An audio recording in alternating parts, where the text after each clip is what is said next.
আসসালামু আলাইকুম। এটিএন বাংলা সংবাদে সবাইকে স্বাগত জানাচ্ছি। ফাতিহা শাফি, শুরুতেই বিআরবি কেবল সংবাদ শিরোনাম। র্যাব এবং পুলিশের বিরুদ্ধে গুমের অভিযোগ সবচেয়ে বেশি। অভিযোগ রয়েছে ডিবি, সিটিটিসি, ডিজিএফআই ও এনএসআই এর বিরুদ্ধেও। গুম কমিশন আয়নাঘরগুলোকে জাদুঘরে রূপান্তরের সুপারিশ। প্রার্থিতা ফিরে পেতে প্রথম দিনে ৪২ জনের আপিল। এখন পর্যন্ত নির্বাচনের পরিবেশে সন্তুষ্ট সিইসি। ভোট বানচালের ষড়যন্ত্র প্রতিহতের হুঁশিয়ারি স্বরাষ্ট্র উপদেষ্টার। তারেক রহমানের সঙ্গে বাম গণতান্ত্রিক জোটের শীর্ষ নেতাদের সাক্ষাৎ। খালেদা জিয়ার মৃত্যুতে শীর্ষ ১৭ ব্যবসায়ী সংগঠনের দোয়া ও স্মরণ সভা। অন্তর্বর্তী সরকারের মেয়াদে শাহজালাল বিমানবন্দরের থার্ড টার্মিনাল চালু করা সম্ভব নয়, জানালেন বেসামরিক বিমান পরিবহন উপদেষ্টা শেখ বশিরউদ্দিন।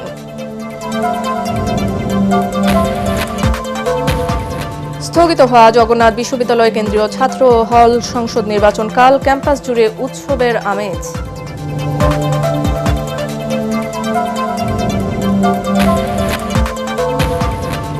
এবং মুস্তাফিজকে কলকাতার নাইট রাইডার্স থেকে বাদ দেয়ায় বাংলাদেশে আইপিএল এর সকল খেলা ও অনুষ্ঠান সম্প্রচার বন্ধ রাখার সিদ্ধান্ত তথ্য মন্ত্রণালয়ের। এতক্ষণ শুনছিলেন বিআরবি কেবল সংবাদ শিরোনামগুলো। এবারে চলে যাচ্ছি পুরো সংবাদে।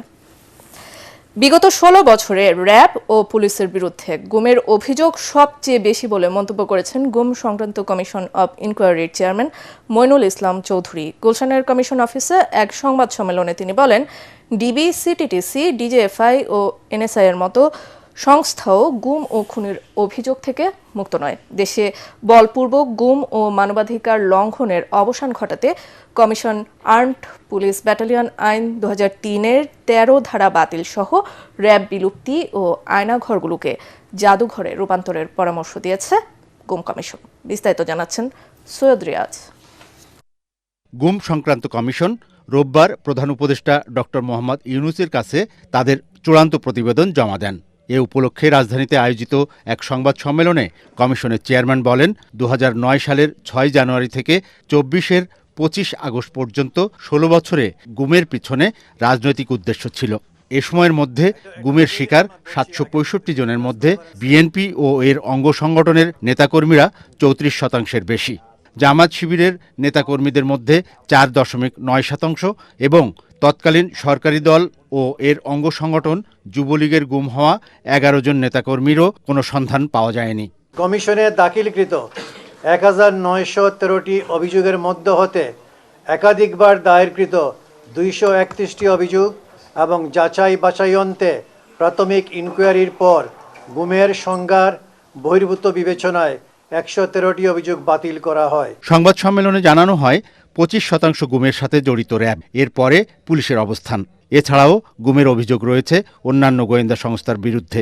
কমিশনের অনুসন্ধানে দেখা যায়, প্রায় ২৫% গুমের অভিযোগে র্যাব জড়িত, এরপর পুলিশ ২৩%।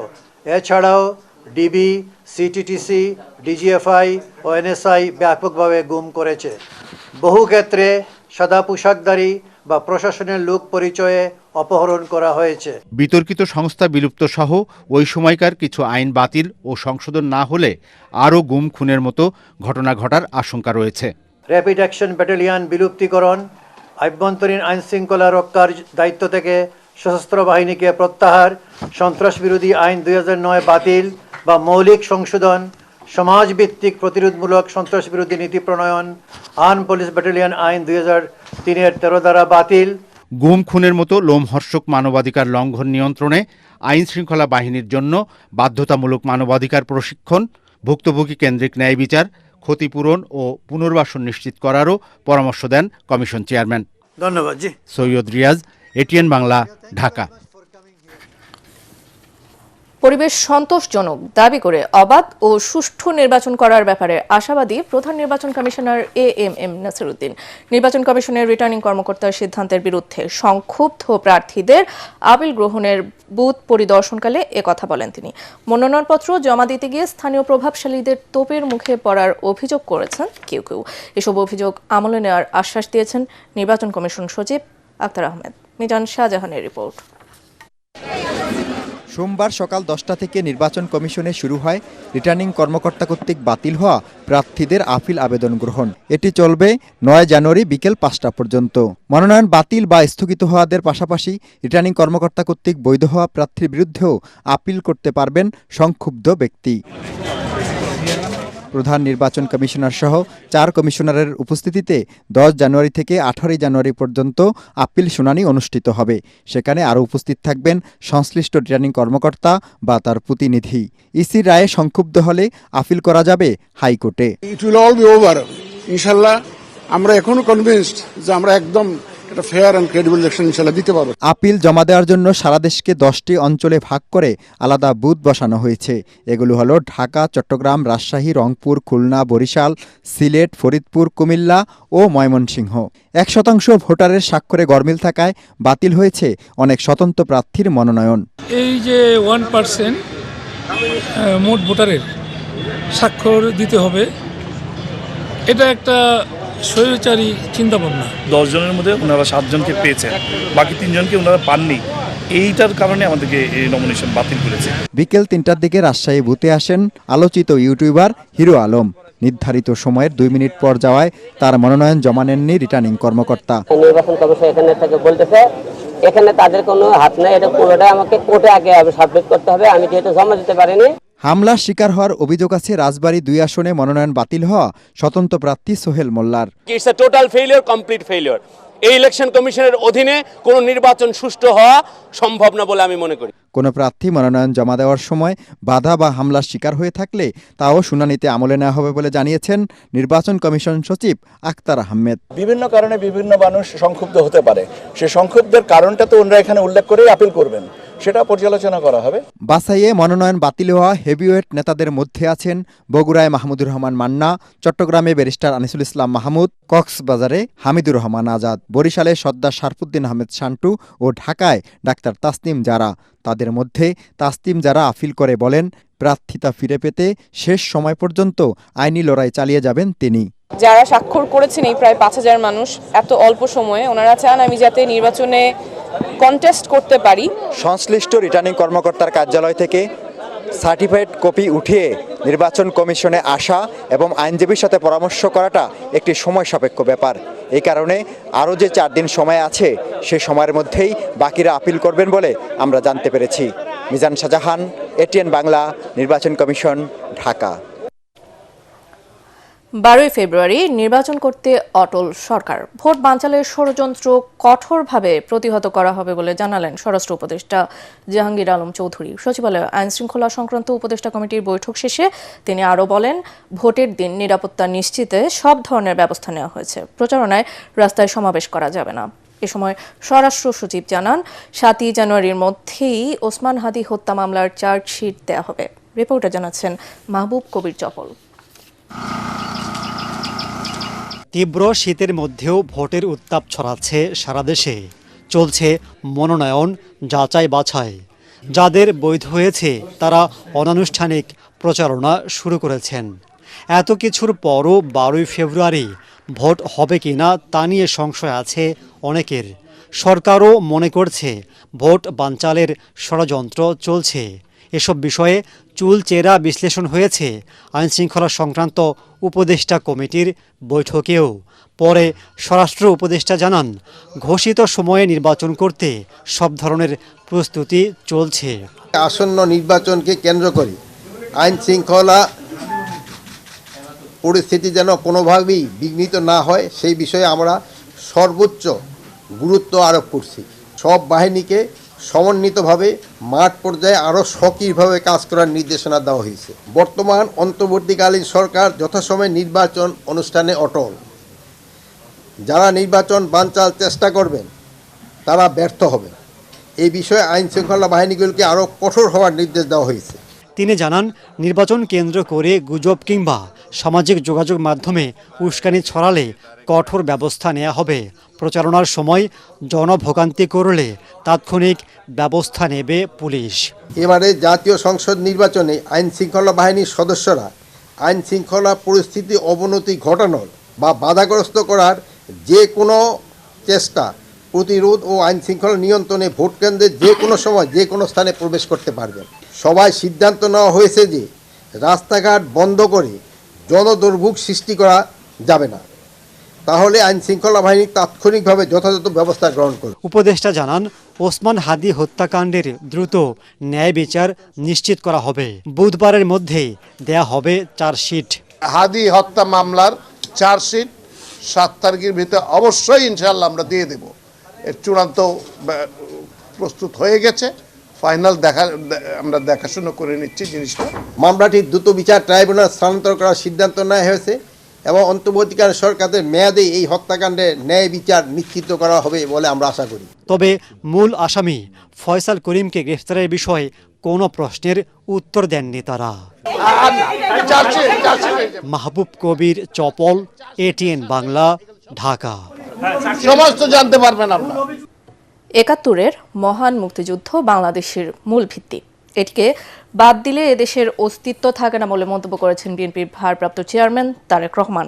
গুলশান কার্যালয়ে বিএনপির ভারপ্রাপ্ত চেয়ারম্যানের সাথে সাক্ষাৎ শেষে বাম গণতান্ত্রিক যুক্তফ্রন্টের নেতারা একথা জানান। এদিন বেশ কয়েকটি দলের শীর্ষ নেতারা তারেক রহমানের সাথে দেখা করেন। এদিকে বিএনপির প্রয়াত চেয়ারপারসন বেগম খালেদা জিয়ার প্রতি শ্রদ্ধা জানাতে এখনও তার সমাধিতে দলের নেতাকর্মীদের পাশাপাশি সারা দেশ থেকে শোকার্ত মানুষের ঢল অব্যাহত আছে। বিস্তারিত জানাচ্ছেন মইনুল হাসান। শোক আর প্রিয়জন হারানোর বেদনা নিয়ে প্রতিদিন সারা দেশ থেকে অসংখ্য মানুষ আসছেন জিয়া উদ্যানে তাদের প্রিয় নেত্রী প্রয়াত বেগম খালেদা জিয়ার সমাধিতে শ্রদ্ধা জানাতে।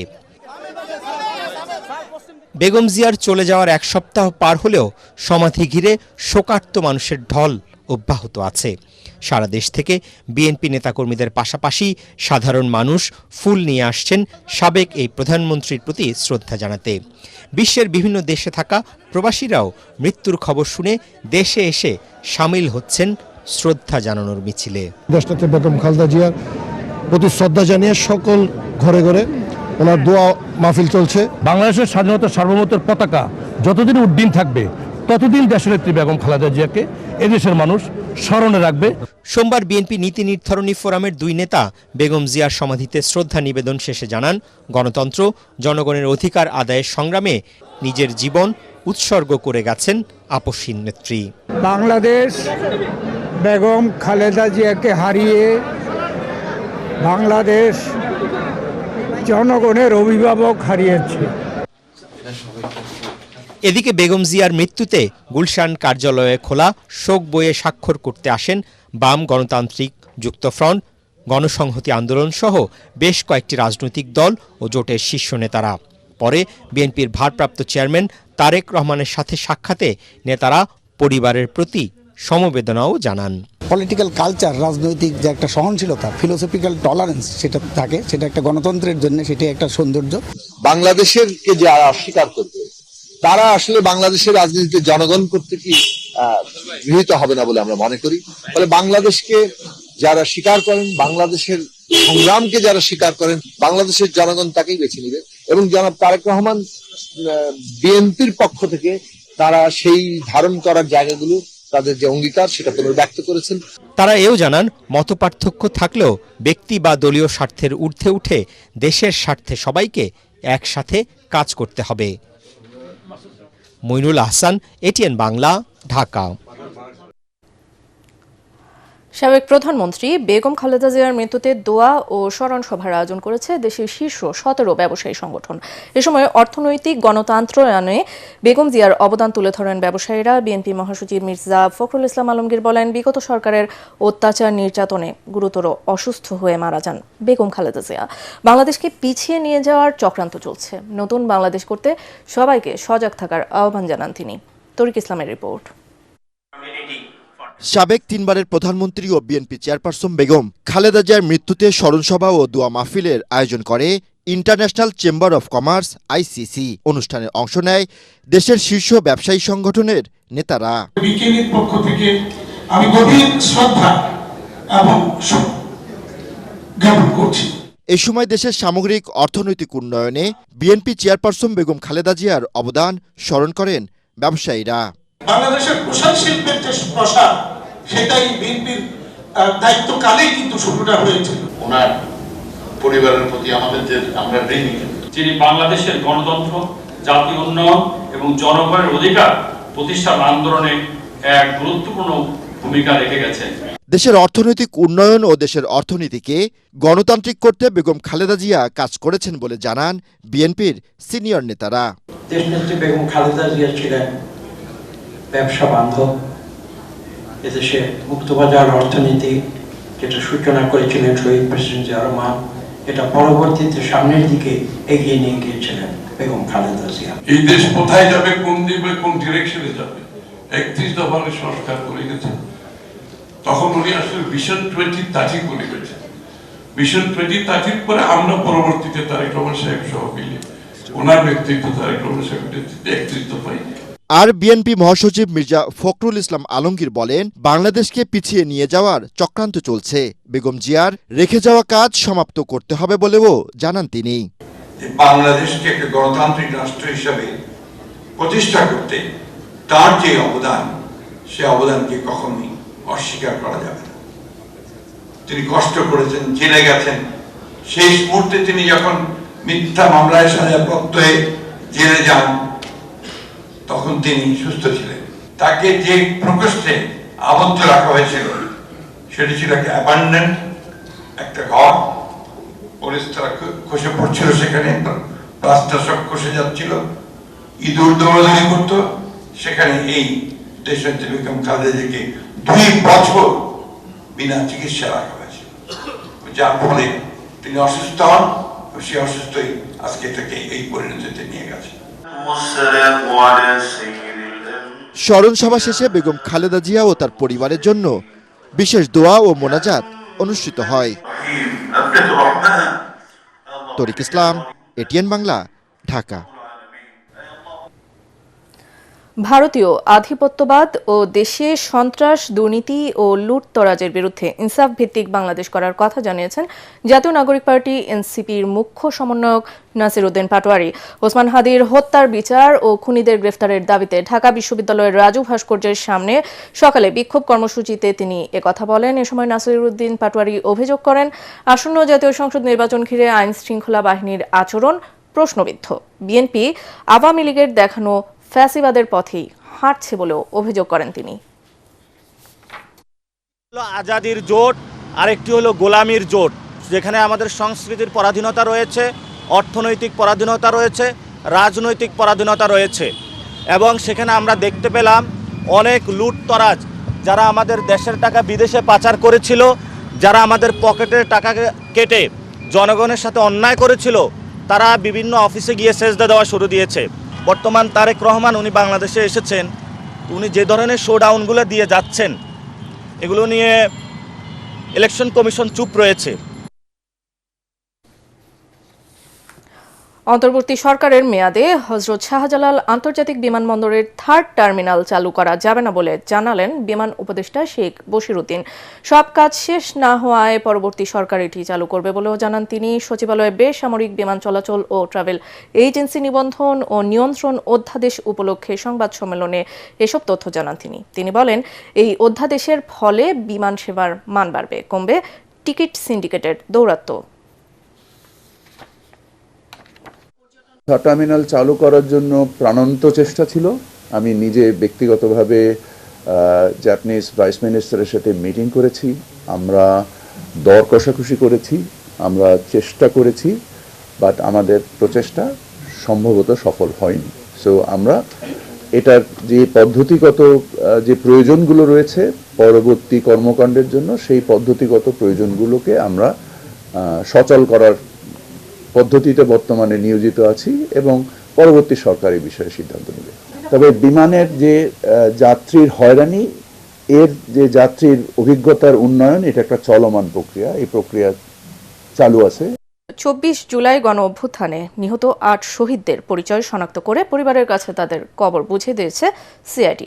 সকালে রায়েরবাজার কবরস্থানে সংবাদ সম্মেলনে সিআইডি প্রধান জানান, আন্তর্জাতিক মানদণ্ড অনুসরণ করে পুরো কার্যক্রম সম্পাদন করা হয়েছে। দেশের জন্য জুলাই শহীদদের আত্মত্যাগ কখনো বৃথা যাবে না বলে মন্তব্য করেছেন মুক্তিযুদ্ধ বিষয়ক উপদেষ্টা ফারুকী আজম। বাকি শহীদদের পরিচয় শনাক্তের প্রচেষ্টা অব্যাহত থাকবে বলে জানিয়েছেন স্থানীয় সরকার উপদেষ্টা আদিলুর রহমান খান। GM তসলিমের রিপোর্ট। জুলাই গণ অভ্যুত্থানে শহীদ হওয়ার প্রায় ১.৫ বছর বিভিন্ন স্থানে খোঁজাখুঁজির পর অবশেষে সন্তানের কবরের সন্ধান পেয়ে এভাবেই আহাজারি করেন মা। এই সময় সন্ধান পাওয়া অন্য পরিবারের সদস্যরাও স্বজনদের কবরের পাশে দাঁড়িয়ে কান্নায় ভেঙে পড়েন। রায়েরবাজার কবরস্থানে অস্থায়ী মর্গ স্থাপন করে গত ৭ ডিসেম্বর থেকে ২৭ ডিসেম্বর পর্যন্ত সেখানে দাফন হওয়া অজ্ঞাত ১১৪টি মৃতদেহ কবর থেকে তুলে ময়নাতদন্ত সহ ডিএনএ নমুনা সংগ্রহ করে সিআইডি। জুলাই গণ অভ্যুত্থানে শহীদদের মরদেহ শনাক্তকরণ ও ফলাফলের বিষয়ে সোমবার রায়েরবাজার বুদ্ধিজীবী কবরস্থানে এই সংবাদ সম্মেলন করে সিআইডি। আমি আর দুনিয়ার কোরআনে যাইতে চাই না, আমার এনে মারি দাও। এক মুঠো মাটিও কবর দিতে পারি নাই পরিবারের কেউ। এমনকি এই রায়েরবাজার বুদ্ধিজীবী কবরস্থানের ৪ নম্বর ব্লক ১১৪টা কবর। আমার ভাইয়ের শেষ আশ্রয়স্থলের জায়গাটা আমরা আজ জানতে পারছি। আন্তর্জাতিক মানদণ্ড অনুসরণ করে পুরো কার্যক্রম সম্পন্ন করা হয়েছে বলে জানান সিআইডি প্রধান। ১১৪টি মৃতদেহ যে এই এনক্লেভের ভিতরে আছে, এখানে যেটি হয়েছে এখানে বিভিন্ন রকম মৃতদেহ কিন্তু আছে, রোড অ্যাক্সিডেন্ট আছে এরকম, বাট এটা আঞ্জুমানে মফিদুল ইসলাম ওই সময়ে উত্তাল যে সময় আপনারা জানেন যে এখানে নিয়ে এসে কিন্তু কবর দেওয়া হয়েছে। কোন কবরে কে সাহিত্য ছিল এটা কিন্তু নির্দিষ্ট ছিল না, বাট আমরা সকলের ডিএনএ স্যাম্পলগুলোকে প্রিজার্ভ করেছি ১১৪ জনেরই, আর আমরা আবেদন পেয়েছি ৯ জনের, তার ভিতর থেকে আমরা কিন্তু ৮ জনকে চিহ্নিত করে পেরেছি। জুলাই যোদ্ধাদের আত্মত্যাগ ও বীরত্ব জাতি শ্রদ্ধার সাথে স্মরণ করবে বলে জানান উপস্থিত উপদেষ্টারা। জুলাই অভ্যুত্থানে নিহত সমস্ত শহীদদের আত্মত্যাগ আমাদের জাতীয় ইতিহাসের অবিচ্ছেদ্য অংশ। তাদের এই আত্মত্যাগ জাতির ইতিহাসে চিরস্মরণীয় এবং অম্লান হয়ে থাকে। শহীদের পরিচয় উদ্ঘাটন বাকি রয়েছে। আমরা অঙ্গীকার করছি যে এই প্রক্রিয়া অব্যাহত থাকবে এবং সকল শহীদকে তাদের আপনজনের কাছে ফিরিয়ে দেওয়ার জন্য আমরা বদ্ধপরিকর। পরে শহীদদের স্মরণে স্মৃতিস্মারক উদ্বোধন এবং দোয়া মোনাজাতে অংশ নেয় শহীদদের স্বজনরা। GM Taslim, ATN Bangla, Dhaka. নির্বাচনে আসন সমঝোতা ও জোট গঠন নিয়ে জামায়াত এবং ইসলামী আন্দোলনের মধ্যে বোঝাপড়া শেষ পর্যায়ে। বৃহত্তর স্বার্থে উভয় পক্ষ থেকেই ছাড় দেবার কথা বলছেন নেতারা।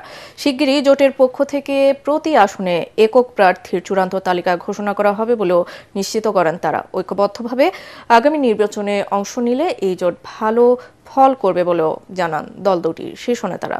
খায়রুল ইসলামের রিপোর্ট। বিগত ১৭ বছর ফ্যাসিস্ট সরকারের চাপে থাকা ইসলামী দলগুলো ২৪ সালের ৫ই আগস্টের পর হয়ে ওঠে আলোচনার কেন্দ্রবিন্দু।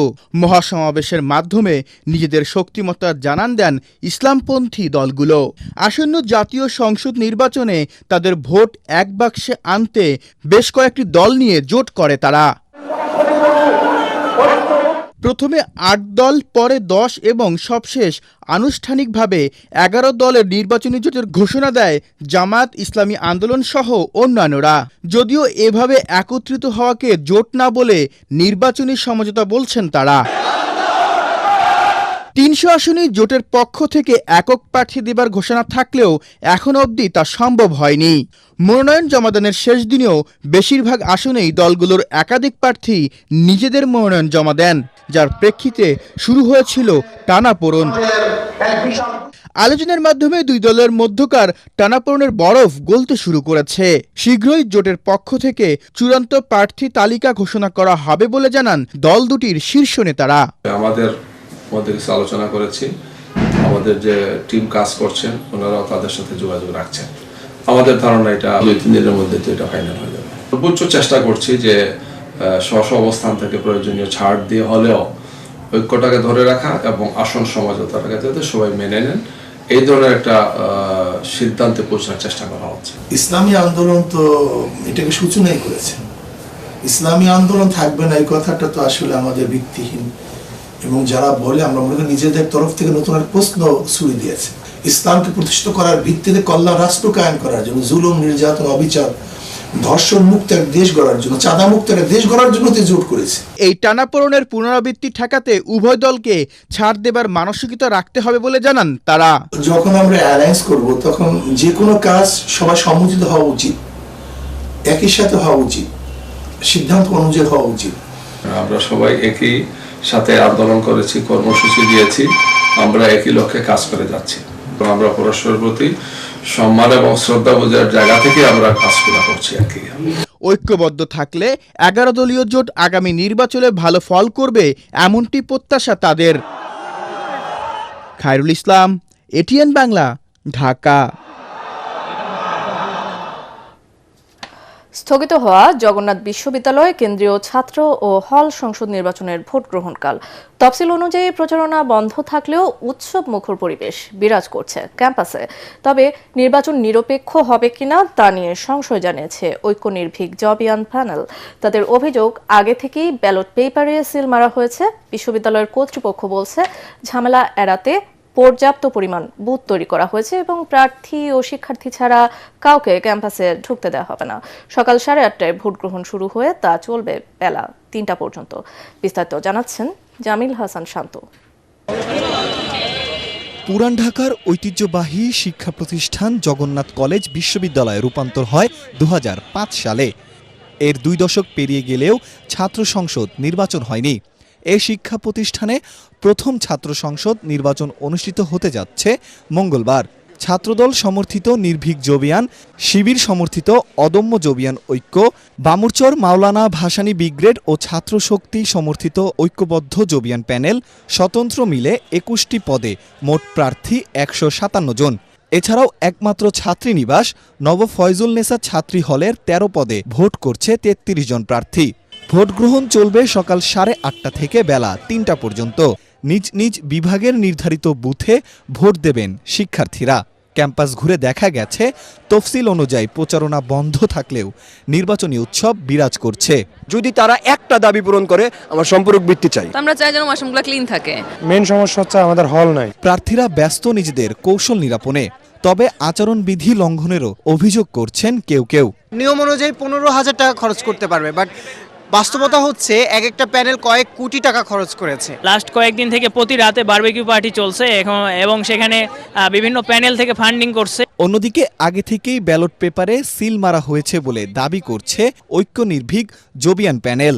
নতুন ব্যালট পেপারের মধ্যে একটা নির্দিষ্ট প্যানেলের প্রত্যেক প্রার্থীর কিভাবে ওখানে ভোট দেওয়া থাকে। নির্বাচনে বিজয়ী হলে শিক্ষার্থী বান্ধব ক্যাম্পাস গড়ে তোলার কথা জানালেন প্রার্থীরা। 1 বছর সময়, এটা যথেষ্ট সময় এই বিশ্ববিদ্যালয়ের চেহারাকে পরিবর্তন করে দেওয়ার। খাবার, আবাসন, দ্বিতীয় ক্যাম্পাস থেকে শুরু করে সবকিছু। আমার নির্দিষ্ট কোনো ইস্তেহার নেই, শিক্ষার্থীদের সকল সমস্যায় আমার ইস্তেহার হবে ইনশাল্লাহ। এখানে যদি কেউ টেন্ডারবাজ, কেউ চাঁদাবাজি করতে আসে নির্বাচনে জয়ী হয়ে, তাদেরকে বলে দিতে চাই, হুঁশিয়ারি করতে চাই, যদি আমি নির্বাচিত হই তাদের গুম হারাম করে দিব ইনশাল্লাহ।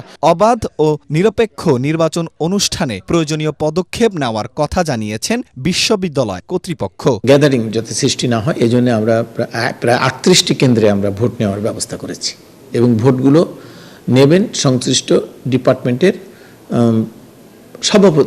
সভাপতি বা চেয়ারম্যানের নেতৃত্বে। জগন্নাথ বিশ্ববিদ্যালয়ে ছাত্র সংসদ নির্বাচনে মোট ভোটার 16,645 জন। জামিল হাসান শান্ত, এটিএন বাংলা, ঢাকা। ঢাকা 12 আসনে বিএনপি থেকে মনোনয়ন বঞ্চিত সাইফুল আলম নীরব স্বতন্ত্র প্রার্থী হিসেবে নির্বাচনে দাঁড়ানোয় পাল্টে গেছে ভোটের হিসেব নিকেশ। রাজধানীর গুরুত্বপূর্ণ এই আসন ঘিরে তৈরি হয়েছে নতুন সমীকরণ। এই আসনে আরও লড়ছেন বিএনপি মনোনীত জোট প্রার্থী সাইফুল হক এবং জামায়াতের প্রার্থী সাইফুল আলম খান মিলন। ভোটারদের সাথে কথা বলে জানা গেছে যোগ্য প্রার্থীকেই তারা বেছে নেবেন। সালাম স্টিল ভোটের গাড়ি নিয়ে এই নির্বাচনী এলাকার মানুষের সাথে কথা বলে রিপোর্ট করছেন সাজ্জাদ জাহান। রাজধানীর তেজগাঁও শিল্পাঞ্চল, হাতিরঝিল ও শেরেবাংলা নগর থানার একাংশ নিয়ে সংসদীয় আসন ঢাকা 12। এই আসনে বিএনপি সমর্থিত প্রার্থী বিপ্লবী ওয়ার্কার্স পার্টির সাইফুল হক বলেন, নির্বাচিত হলে এলাকার কাঙ্ক্ষিত উন্নয়ন বাস্তবায়নে সকল পক্ষকে নিয়ে কাজ করবেন। যানজট ও আইনশৃঙ্খলা পরিস্থিতির উন্নয়নে যথাযথ চেষ্টা করবেন। নির্বাচিত হলে ঢাকা 12 নিয়ে যেমন একটা সন্ত্রাস, চাঁদাবাজি, দখলদারিত্ব এবং মাদক সবাইকে নির্দিষ্ট পরিকল্পনা করব, নাগরিক সেবাটা নিশ্চিত করা, এটা মনে করি একটা প্রাইম টাস্ক হবে এটা। আর দ্বিতীয়ত এখানে মানুষের জানমালের নিরাপত্তাহীনতা আছে। এই আসনে বিএনপির মনোনয়ন বঞ্চিত স্বতন্ত্র প্রার্থী সাইফুল আলম নীরব জানান, তার এলাকায় চাঁদাবাজদের কোনো ঠাঁই হবে না। আইন শৃঙ্খলা রক্ষাকারী বাহিনীকে নিয়ে জিরো টলারেন্স নীতি বাস্তবায়নের প্রতিশ্রুতি দেন তিনি। জনগণ যদি আমাকে আগামী নির্বাচনে ভোট দিয়ে তাদের সেবা করার সুযোগ দেন, ঢাকা বড় এলাকায় চাঁদাবাজ, মাদক এবং সন্ত্রাস, নতুন করে যে সৃষ্টি হয়েছে কিশোর গ্যাং, এর অস্তিত্ব ঢাকা বড় এলাকায় ইনশাল্লাহ থাকতে দেওয়া হবে না। অন্যদিকে জামায়াতের প্রার্থী সাইফুল আলম খান মিলন আশা করেন, সুষ্ঠু নির্বাচনের মাধ্যমে জনগণ যোগ্য প্রার্থীকে বেছে নেবেন। দুর্নীতি ও চাঁদাবাজিকে আমরা লাল কার্ড দেখাতে চাই। আপনারা জানেন যে কদিন আগে কারণ বাজারে ব্যবসায়ীদের উপরে হামলা হয়েছে, আমাদের মহাখালী বাস স্ট্যান্ডে চাঁদাবাজি হচ্ছে, শিল্পাঞ্চলে হচ্ছে, হাতিঝিলের সার্কেল বাসে হচ্ছে। তো এগুলা বন্ধ করা আমার প্রধান অন্যতম অঙ্গীকার হবে। এই আসনে 3,33,000 ভোটার অপেক্ষায় আছেন যোগ্য প্রার্থী নির্বাচনে। তাদের দাবি, কারওয়ান বাজার ও তেজগাঁও ট্রাক স্ট্যান্ড অন্যত্র সরিয়ে নিয়ে যানজট নিরসনে ভূমিকা রাখবেন নির্বাচিত সংসদ সদস্য। সাজ্জাদ জাহান, এটিএন বাংলা, ঢাকা। কুমিল্লা সদর 6 আসন থেকে সংসদ নির্বাচনের খবর জানাচ্ছেন সহকর্মী মনির হোসেন তপু।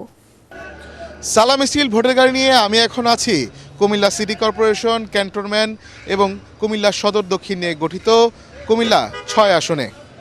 এই আসনে এখন সবচেয়ে বড় চ্যালেঞ্জ হলো এই আসনটিতে জেলা বিএনপির সাবেক সভাপতি এবং বিএনপি চেয়ারপারসনের উপদেষ্টা আমিনুর রশিদ এখানে বিদ্রোহী প্রার্থী হিসাবে স্বতন্ত্রভাবে নির্বাচনে অংশ নিয়েছেন। এই দুজনের মধ্যে যে এই ভোট ভাগাভাগি হবে, এতে কোনো ধরনের সুবিধা নেওয়ার প্রত্যাশা বা আশা নেই জামাতের মনোনীত প্রার্থী কাজী দিন মোহাম্মদের। তিনি বলছেন মানুষ যাকে নির্বাচিত করবেন এবং মানুষ সাধারণ যারা ভোটার রয়েছেন তাদের প্রত্যাশা অনুযায়ী প্রার্থী নির্বাচিত হবেন। সেজন্য তাদের যা যা করা দরকার এই নির্বাচনে তাদের জয়ী হওয়ার জন্য তারা সব কিছুই করছেন। তারা বলছেন তারা ভোটারদের দাঁড়ে দাঁড়ে ছুটে যাচ্ছেন ভোটারদের মন জয় করার জন্য। সালাম স্টিল ভোটের গাড়ি নিয়ে কুমিল্লা 6 থেকে এই ছিল আমার কাছে সবশেষ খবর। বাংলাদেশে আইপিএল এর সকল খেলা ও অনুষ্ঠান সম্প্রচার বন্ধ রাখার সিদ্ধান্ত নিয়েছে সরকার।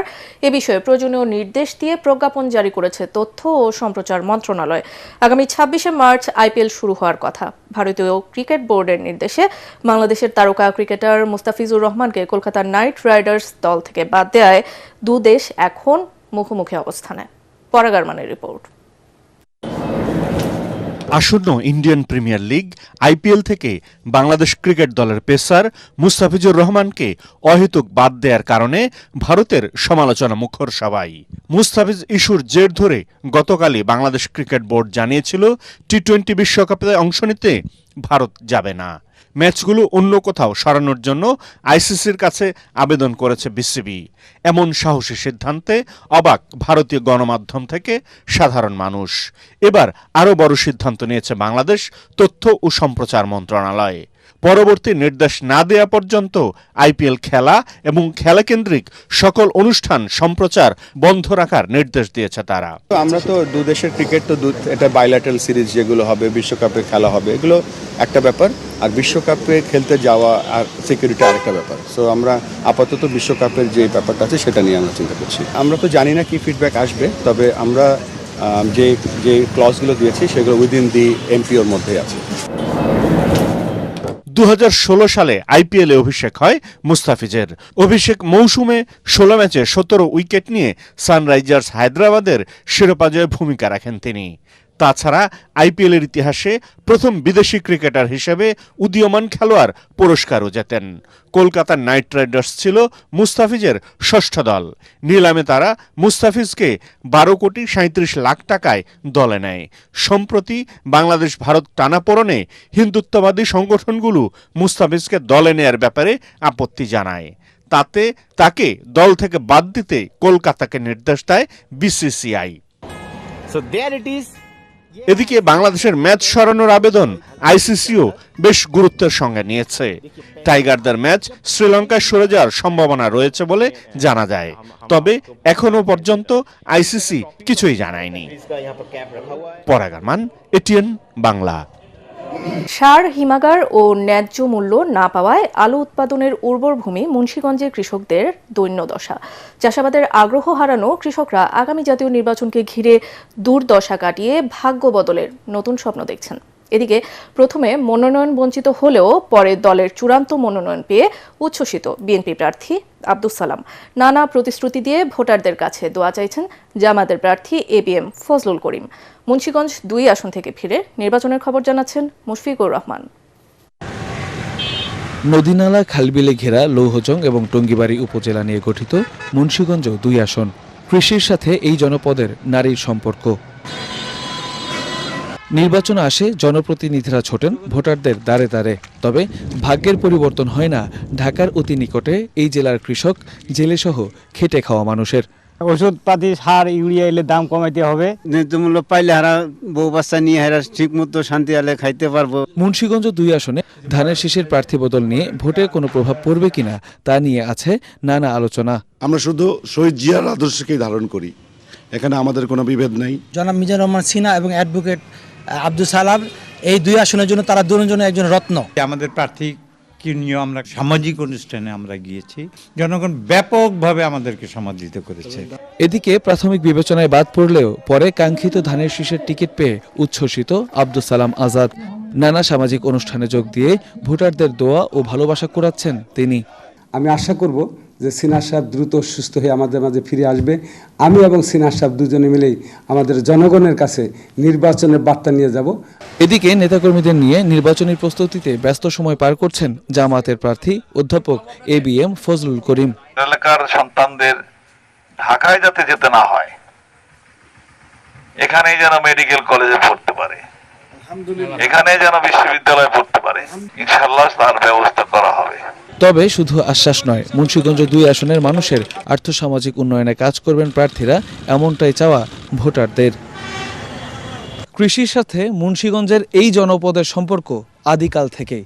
বিশেষ করে আলু উৎপাদনে বিখ্যাত এই জেলাটির কৃষকদের ভাগ্য পরিবর্তনে তেমন কোনো কাজ করা হয়নি।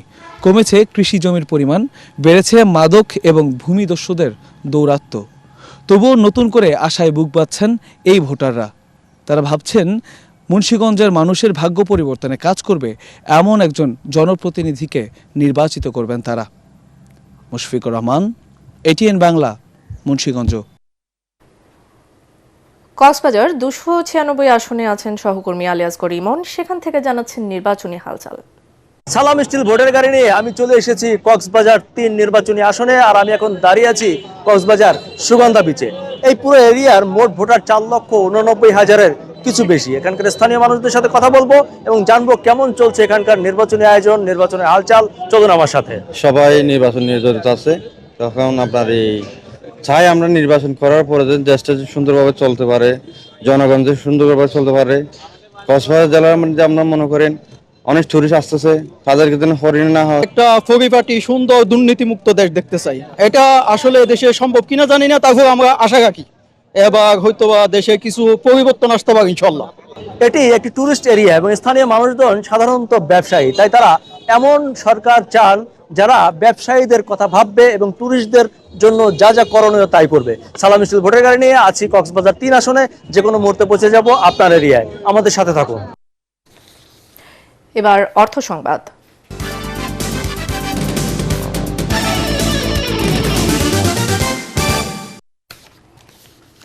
ঢাকা আন্তর্জাতিক বাণিজ্য মেলায় অংশ নিতে প্যাভিলিয়নের উদ্বোধন করেছে এসএমসি। উদ্বোধনী অনুষ্ঠানে উপস্থিত ছিলেন এসএমসির ব্যবস্থাপনা পরিচালক ও প্রধান নির্বাহী কর্মকর্তা তসলিম উদ্দিন খান এবং এসএমসি এন্টারপ্রাইজ লিমিটেডের ব্যবস্থাপনা পরিচালক সাইফ নাসির সহ প্রতিষ্ঠানের অন্যান্য ঊর্ধ্বতন কর্মকর্তারা। মেলায় এসএমসি বিভিন্ন সামাজিক উদ্যোগের মাধ্যমে দেশের জনস্বাস্থ্য উন্নয়নে তাদের ধারাবাহিক প্রচেষ্টা ও প্রতিশ্রুতিকে তুলে ধরা হয়। প্যাভিলিয়নের অন্যতম আকর্ষণ বিশেষ ব্রেস্ট ফিডিং কর্নার। এছাড়া প্যাভিলিয়নে এসএমসির প্রশিক্ষিত প্যারামেডিকদের মাধ্যমে দর্শনার্থীদের প্রাথমিক স্বাস্থ্য সেবা প্রদান করা হচ্ছে। মেলায় আগত দর্শনার্থীরা রক্তচাপ পরিমাপ, রক্তের সুগার পরীক্ষা এবং ওজন পরিমাপ সহ বিভিন্ন সেবা গ্রহণ করে সহজেই নিজেদের প্রাথমিক স্বাস্থ্যগত অবস্থা যাচাই করতে পারবেন। এবার সন্ধানী লাইফ ইন্স্যুরেন্স আন্তর্জাতিক সংবাদ।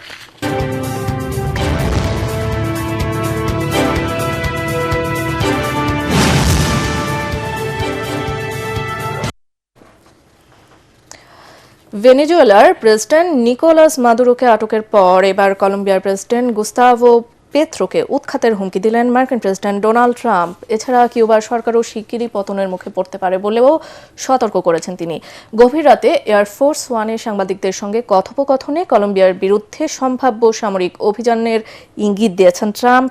বামপন্থী প্রেসিডেন্ট গুস্তাভো পেত্রোর নেতৃত্বে কলম্বিয়া একজন অসুস্থ মানুষের দ্বারা পরিচালিত হচ্ছে বলে সাংবাদিকদের সামনে মন্তব্য করেন ট্রাম্প। এ সময় পেত্রোর বিরুদ্ধে যুক্তরাষ্ট্রে কোকেন উৎপাদন ও সরবরাহের অভিযোগ তোলেন মার্কিন প্রেসিডেন্ট। এবারে থাকছে খেলার খবর।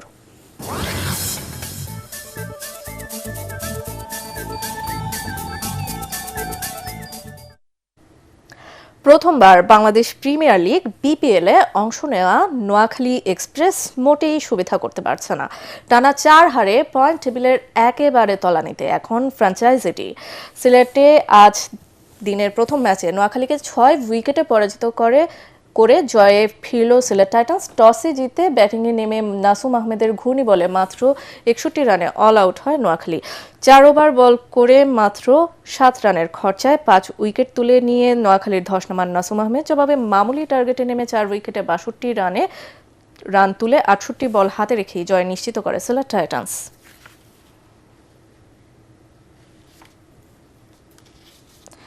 শেষ করার আগে বিআরবি কেবল সংবাদ শিরোনামগুলো আরও একবার। র্যাব এবং পুলিশের বিরুদ্ধে গুমের অভিযোগ সবচেয়ে বেশি। অভিযোগ রয়েছে ডিবি, সিটিটিসি, ডিজিএফআই ও এনএসআই এর বিরুদ্ধেও। গুম কমিশন আয়নাঘরগুলোকে জাদুঘরে রূপান্তরের সুপারিশ। প্রার্থিতা ফিরে পেতে প্রথম দিনে 42 জনের আপিল। এখন পর্যন্ত নির্বাচনের পরিবেশে সন্তুষ্ট সিইসি। ভোট বানচালের ষড়যন্ত্র প্রতিহতের হুঁশিয়ারি স্বরাষ্ট্র উপদেষ্টার। তারেক রহমানের সঙ্গে বাম গণতান্ত্রিক জোটের শীর্ষ নেতাদের সাক্ষাৎ। খালেদা জিয়ার মৃত্যুতে শীর্ষ 17 ব্যবসায়ী সংগঠনের দোয়া ও স্মরণ সভা।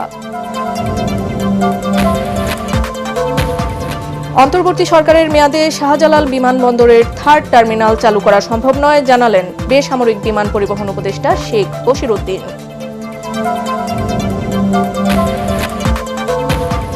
স্থগিত হওয়া জগন্নাথ বিশ্ববিদ্যালয় কেন্দ্রীয় ছাত্র হল সংসদ নির্বাচন কাল। ক্যাম্পাস জুড়ে উৎসবের আমেজ।